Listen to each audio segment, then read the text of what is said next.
Hello दोस्तों, कैसे हैं आप सभी लोग। उम्मीद है आप सभी लोग बहुत ही अच्छे होंगे और आपकी एग्जाम की डेट भी शायद अब आ ही चुकी है, क्योंकि 15 नवंबर से लेकर 16 दिसंबर तक की जो न्यूज़ आ रही है शायद वो सही न्यूज़ है। अगर ये सही है तो आपको 20 तारीख से आपके फॉर्म ऑनलाइन होते हुए दिख जाएंगे, जो कि 20 जुलाई से लेकर के 19 अगस्त तक आपके फॉर्म भरे जाएंगे। तो आप लोग अब अपनी पढ़ाई को शुरू कर दीजिए, क्योंकि आपके पास ज़्यादा समय नहीं बचा है। तैयारी के लिए 3 से 4 महीने को ज़्यादा नहीं हो, 3 से 4 महीने की तैयारी नहीं करते हैं तो आपका उद्देश्य है सीटेट पास करना, उसमें काफ़ी कठिनाई का सामना करना पड़ सकता है। 1 या 2 महीने में आप तैयारी करके सीटेट को पास नहीं कर सकते हैं, मेरा ये मानना है। 2, 4, 10, 15 लड़के भले ही ऐसे हों कि जो 15 दिन की या 20 दिन की तैयारी में सीटेट निकाल सकते हैं, लेकिन सबके लिए ये करना नामुमकिन है। इसीलिए आप अपनी तैयारी को लगातार करते रहिए और अच्छे तरीके से धार देते रहिए। जितनी ज़्यादा आप प्रैक्टिस करेंगे आपकी तैयारी उतनी ज़्यादा अच्छी होती चली जाएगी। तो चलिए शुरू करते हैं आज की क्लास। आज की क्लास हमारी रहने वाली है ईवीएस की क्लास रहने वाली है, जो कि सारे के सारे वही क्वेश्चन हम लेकर आए हैं जो आपके पिछले एग्जामों में लगातार पूछे जा रहे हैं और कई बार हर पेपर में अधिकतर पूछे जाते हैं इस प्रकार के क्वेश्चंस। तो चलिए शुरू करते हैं क्लास को। क्लास को शुरू करने से पहले जितने भी लोग नए जुड़े हैं चैनल को सब्सक्राइब कर लेंगे, और जो लोग लगातार हमारे क्लासों में जुड़े हुए हैं, जो लोग हमारे पुराने साथी हैं, वो लोग एक बार सेशन को शेयर कर दीजिए अपने सभी साथियों के पास में। उसके बाद में शुरू करते हैं क्लास। तो चलिए देखते हैं पहला क्वेश्चन। क्वेश्चन नंबर 1 है, ईवीएस पाठ वस्तु में एक खेल टिकट का एक नमूना दिखाने का उद्देश्य है। आपको ये बताना है, जिसका पहला जो है वो आंसर है छात्रों को रेल किराए के बारे में जानकारी देना। दूसरा है उन्हें टिकट में प्रयुक्त विभिन्न संक्षिप्त रूप का ज्ञान प्रदान करना। तीसरा ऑप्शन है निष्कर्ष पर पहुंचने के लिए छात्रों के कौशल में वृद्धि करना। जबकि चौथा ऑप्शन है उन्हें वास्तविक जानकारी के साथ बातचीत और अवलोकन के कौशल विकसित करने का अवसर देना। आपको बताना है कि इन चारों में से सही आंसर कौन सा हो जाएगा।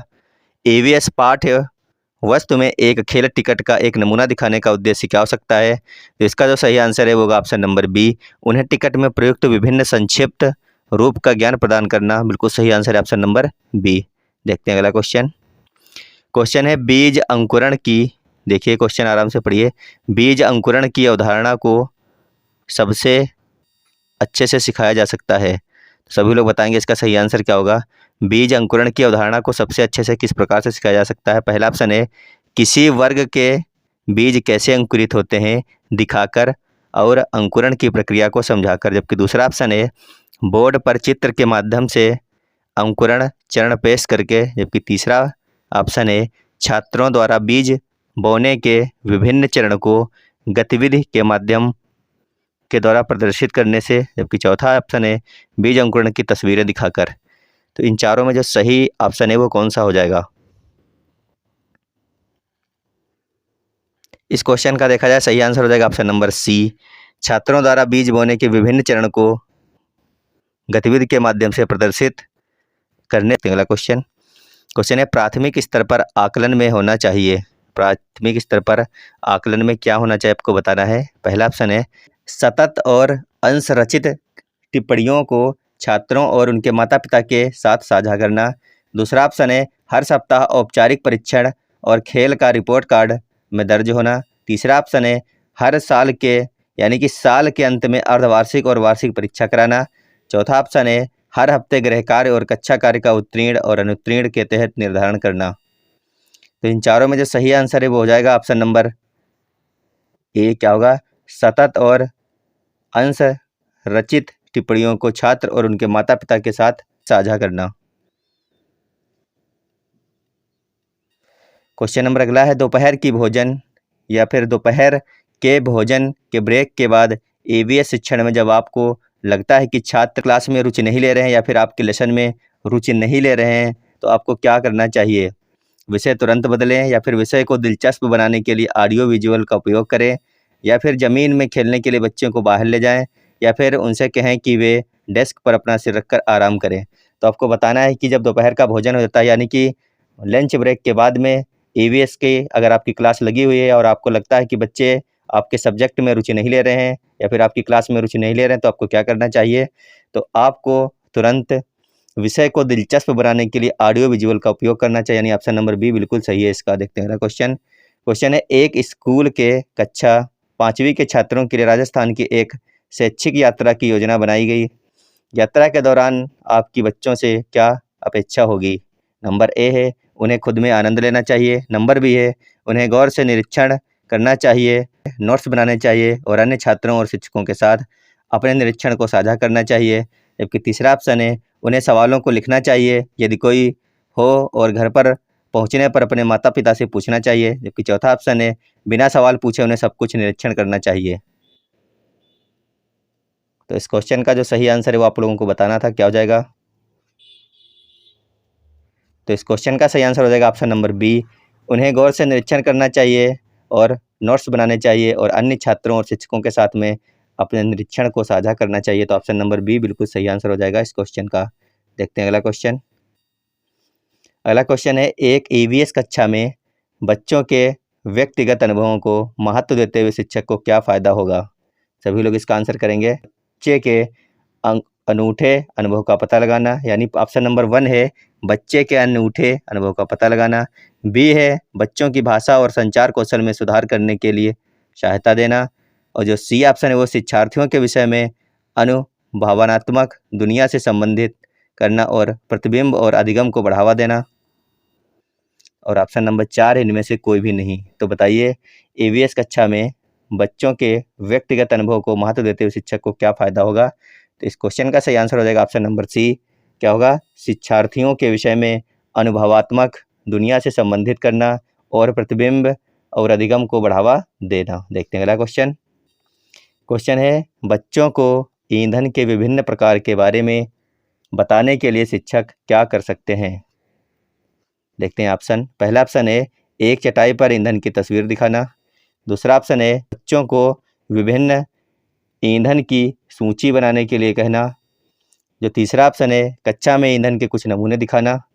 जो चौथा ऑप्शन है एक लघु फिल्म के साथ साथ बच्चों को बताना कि खाना पकाने के लिए ईंधन के किन संभावित प्रकारों का इस्तेमाल किया जा सकता है। तो इन चारों में जो सही ऑप्शन हो जाएगा वो जाएगा ऑप्शन नंबर डी।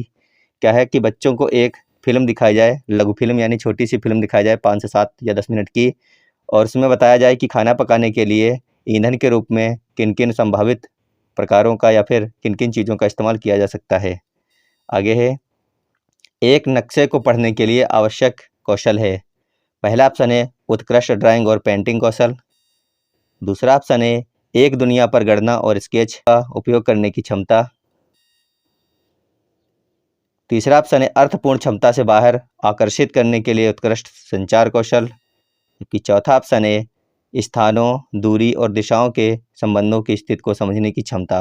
तो बिल्कुल सही आंसर है ऑप्शन नंबर डी इसमें जो हो जाएगा, क्योंकि अगर आपको कोई मानचित्र देखना है या फिर उसको समझना है नक्शे को, तो इसके लिए ज़रूरी है स्थानों, दूरी और दिशाओं के संबंधों की स्थिति की आपको जानकारी हो और समझने की क्षमता आपके अंदर हो।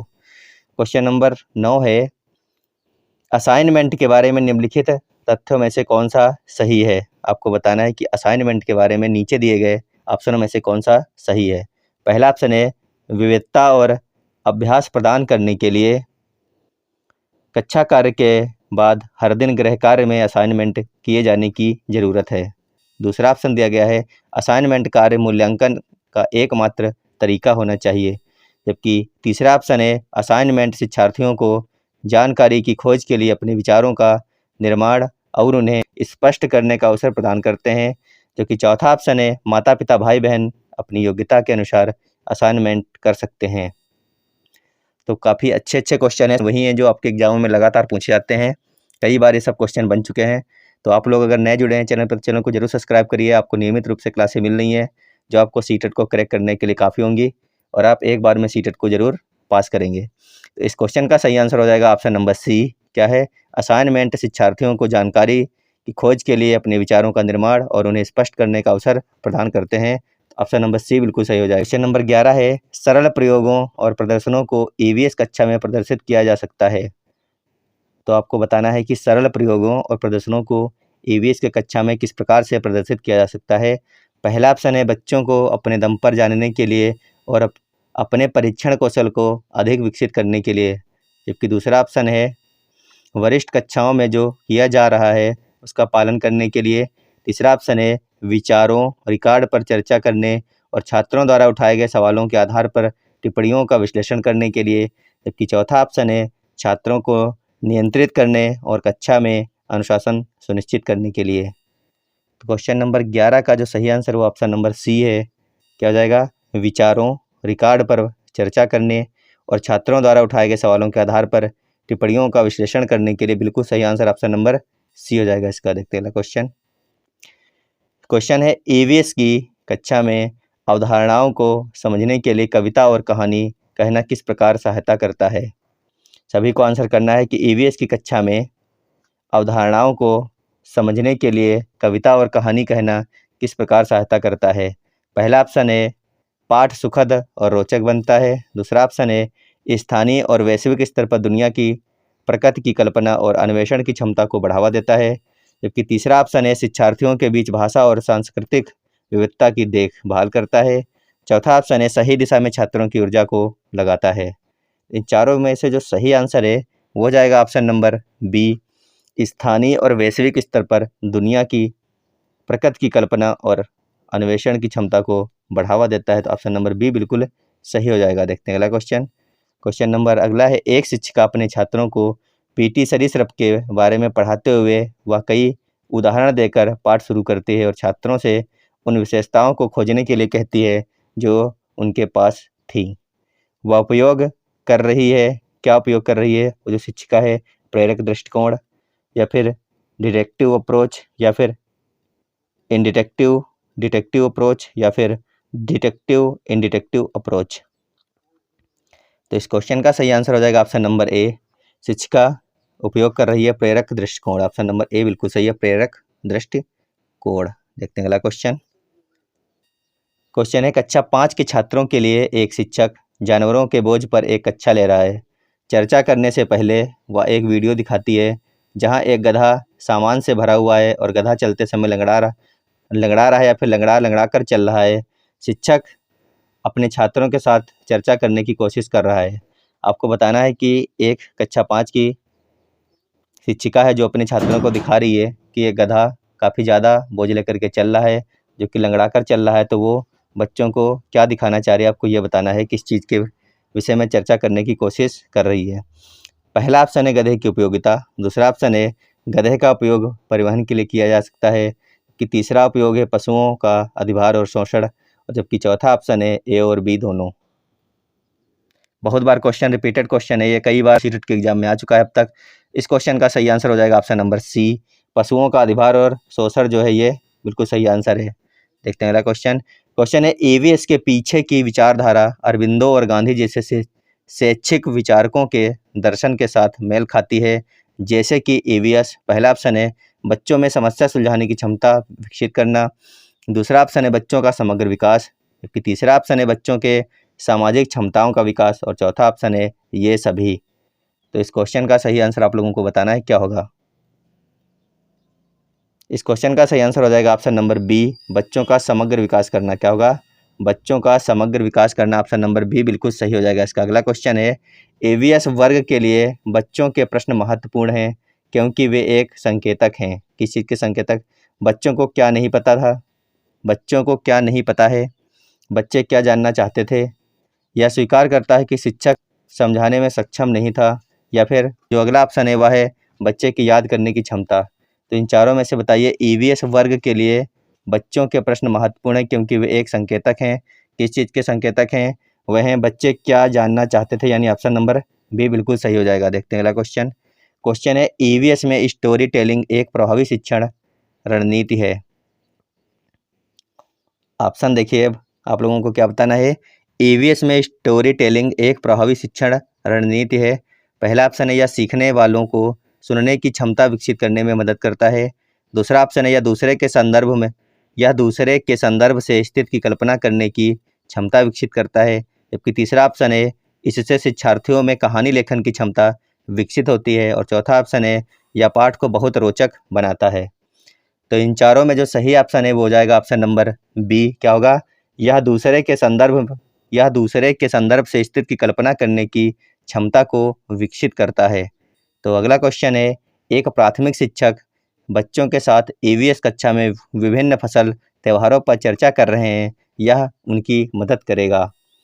तो सभी लोग बताइए एक बार कि एक प्राथमिक शिक्षक है जो बच्चों के साथ ईवीएस की क्लास में विभिन्न फसलों और त्योहारों पर चर्चा कर रहा है, यह किस चीज़ में उनकी मदद करेगा, इन त्योहारों के बारे में जानने में, या फिर हमारे देश में कटाई की प्रक्रिया के संबंध में मौजूद विविधता समझाने में, या फिर उनके अनुभव को अर्थ प्रदान करने में, अथवा जो ऑप्शन नंबर 4 है ए और बी दोनों के लिए। तो इस क्वेश्चन का सही आंसर ऑप्शन नंबर 4 है। क्या हो जाएगा? ए और बी, ये दोनों ऑप्शन इसके सही हो जाएंगे। इन त्योहारों के बारे में जानना और हमारे देश में कटाई की प्रक्रिया के संबंध में मौजूद विविधता को समझना। ऑप्शन नंबर ए और बी इसके दोनों सही आंसर हैं। देखते हैं अगला क्वेश्चन। क्वेश्चन है विज्ञान ज्ञान का एक गतिशील शरीर है। विज्ञान ज्ञान का एक गतिशील शरीर है। ऑप्शन है इसमें वैज्ञानिक प्रक्रिया शामिल है, यह समय के साथ बदलता रहता है, इसमें रचनात्मक लोग शामिल हैं, या फिर इसका विस्तार होता रहता है। तो इस क्वेश्चन का सही आंसर हो जाएगा ऑप्शन नंबर बी, यह हर समय बदलता रहता है। ऑप्शन नंबर बी बिल्कुल सही है इसका। देखते हैं अगला क्वेश्चन। क्वेश्चन है विज्ञान में व्यवहारिक कार्य में छात्र शामिल है। विज्ञान में व्यवहारिक कार्य में छात्र शामिल है, केवल प्रयोगशाला केवल काम करती हैं, दोनों सामग्री और अप्रत्यक्ष अनुभवों से जुड़ना, और जो चौथा है हाथों के अनुभवी। तो इस क्वेश्चन का सही आंसर हो जाएगा ऑप्शन नंबर सी, दोनों सामग्री और प्रत्यक्ष अनुभवों से जुड़ना।